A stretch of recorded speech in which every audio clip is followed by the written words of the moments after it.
मनवा में बसी गईले राम त हृदया में लक्ष्मण, हृदया में लक्ष्मण हो।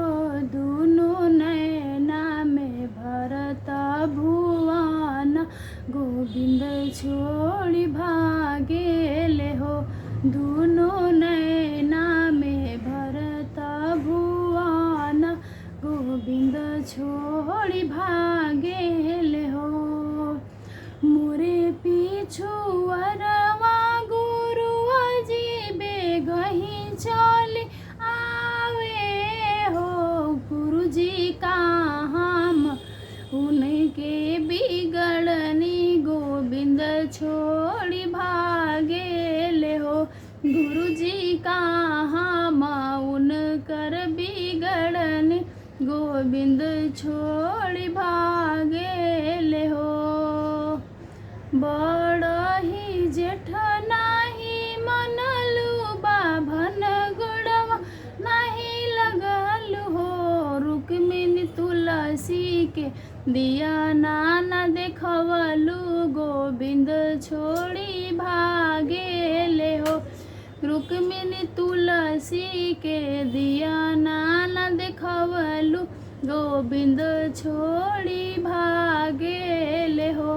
रुक्मिणी बैठल गयाला तो मरलू, गोविंद छोड़ी भागेले हो। रुक्मिणी बैठल कगा के उड़वलू, गोविंद छोड़ी भागेले हो। बड़ही जेठ हम जनबो, बाभन गुड़वा लागब हो। गुरुजी तुलसी के दिया ना देखइबे, गोविंद जदि पैबे हो। गुरुजी तुलसी के दिया ना देखइबे, गोविंद जदि पैबे हो।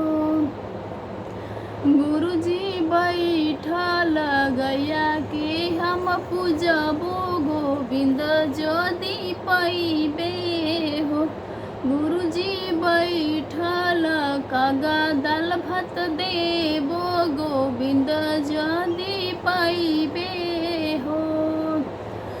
मनवा में बसी गईले राम तो हृदया में लक्ष्मण, हृदया में लक्ष्मण हो।